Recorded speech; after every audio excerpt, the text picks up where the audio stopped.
Aujourd'hui, je vais vous raconter l'histoire du roi Midas. Un jour, il advint que le dieu Apollon, qui était le meilleur harpiste, et Marsyas, qui excellait dans l'art de la flûte, se prirent soudain de querelle alors qu'ils jouaient ensemble dans les jardins de l'Olympe. Marsyas prétendait être le génie de la musique. « Tais-toi, Marsyas, tu ne joues jamais dans le bon ton !» Entamée de cette manière, la querelle ne pouvait que s'envenimer. En conséquence, ils décidèrent de choisir un arbitre qui jugerait lequel des deux était le meilleur. Pour cela, il leur fallait sélectionner une personne capable d'apprécier la musique. Par bonheur, ils découvrirent un amateur très éclairé. C'était Midas, roi de Phrygie. Marsyas et Apollon se rendirent donc en Phrygie et jouèrent qui de la harpe, qui de la flûte. Mais tous deux avec infiniment de talent. Lequel était le plus habile et serait déclaré le meilleur par le roi? Dites que c'est moi qui suis le meilleur, ou bien je vous donnerai une bonne leçon, menaça Apollon. Seulement, le roi Midas avait le cœur pur. Il répondit que la gaieté de la flûte était ce qu'il préférait. Mon opinion est que Marsyas est le meilleur. Marsyas ne se tenait plus de joie. Il se retournait en Olympe, très satisfait d'avoir supplanté Apollon. De son côté, Apollon était fou de rage d'avoir été vaincu. Apollon n'admettait pas que le roi Midas ne lui ait pas obéi. Il décida de corriger cet homme trop honnête.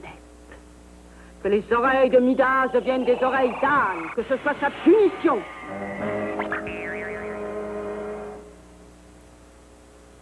Oh, que m'arrive-t-il?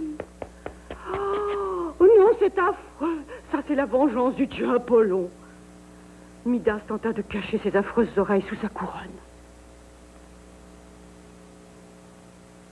Rien à faire.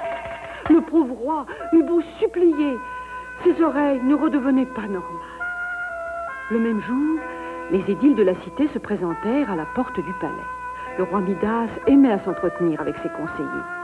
Mais le moment était mal choisi. Si les gens voyaient les oreilles d'âne, ils se moqueraient de leur souverain. Le grand prêtre s'inquiéta. « Il me semble que votre majesté ne se sent pas bien. Souhaite-t-elle remettre l'audience à plus tard ?» Midas répondit vertement. « Laissez-moi tranquille !» Le docteur s'avança à son tour. « Puisque votre majesté est souffrante, qu'elle me laisse l'examiner, je suis persuadée de pouvoir soulager ce mal. » « Ne vous approchez pas !» Le troisième visiteur intervint. « Votre majesté, nous vous supplions de vous laisser soigner. Il ne faut pas rester dans un état pareil. » Si le roi se laissait ausculter, les autres découvriraient l'affreuse vérité. Il les chassa. « Sortez d'ici! Laissez-moi seul! Laissez-moi seul !» Tous s'inquiétaient. Qu'avait-il bien pu arriver qui ait ainsi transformé le roi si gentil? Le roi écoutait ce qui se disait dans le haut.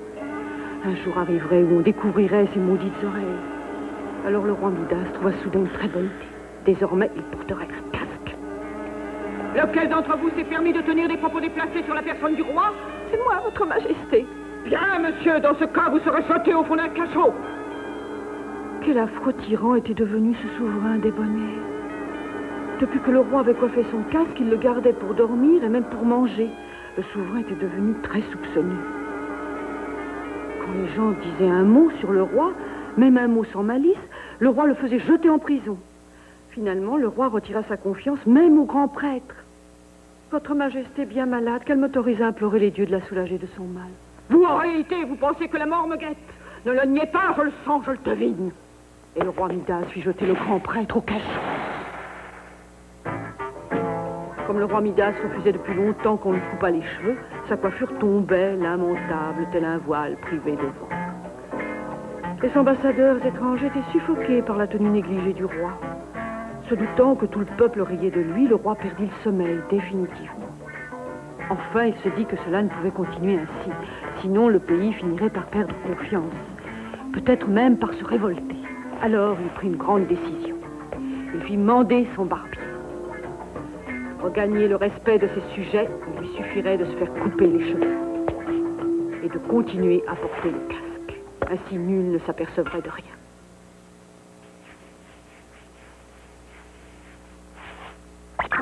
Oh!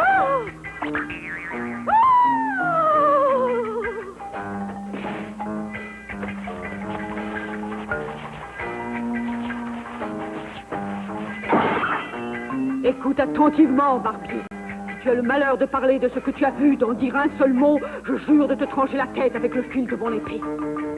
Tremblant de la tête aux pieds, le barbier assura qu'il ne dirait rien à quiconque de ce qu'il venait de découvrir et implora la pitié du souverain. Quand le barbier redescendit en ville, on le pressa de questions. Le roi allait-il mieux? Comme il ne pouvait rien révéler sur les oreilles d'âne, le barbier se tut, se contentant de hocher la tête en silence. Un tel secret était si lourd à porter seul qu'il préféra s'enfuir. Il essaya en vain de trouver la solitude. Chaque fois qu'il traversait un village, chacun voulait le faire parler. Il se taisait, toujours fidèle à son serment. Il était hanté par le visage du roi aux oreilles d'âne. Le barbier se rua dans la forêt. Il creusa un trou à qui il confia. Les oreilles du roi sont des oreilles d'âne. Les oreilles du roi sont des oreilles d'âne. Les oreilles du roi sont des oreilles d'âne. Les oreilles du roi sont des oreilles d'âne. Des oreilles d'âne. Peu de temps après, une herbe poussa là où le trou avait été creusé. C'était une curieuse herbe, car elle murmurait dans le vent. Les oreilles du roi sont des oreilles d'âne.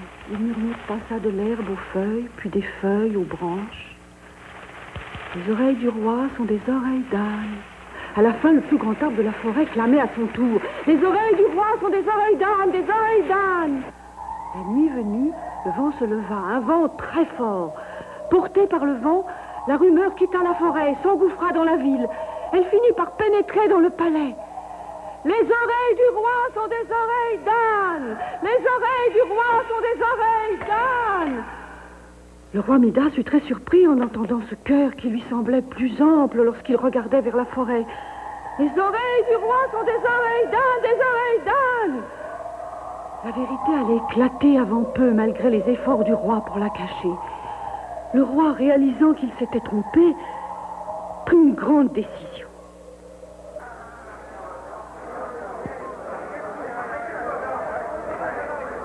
Quand le matin arriva, la foule se pressait sur la place royale. Voilà la décision que Midas avait prise. Se montrer à son peuple tel qu'il était.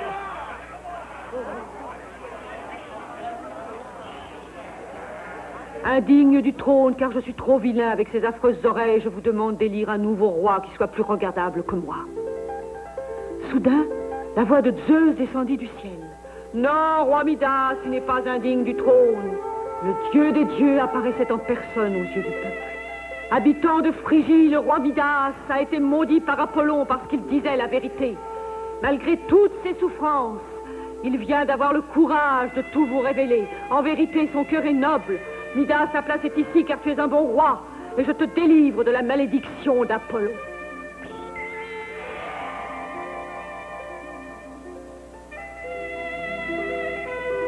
Du plus profond de lui-même, Midas remercia Zeus de sa clémence.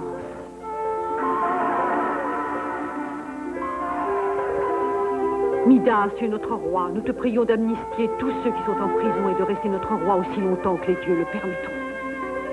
Le roi jura que cela serait fait. Et il ajouta que désormais, il dirait toujours la vérité.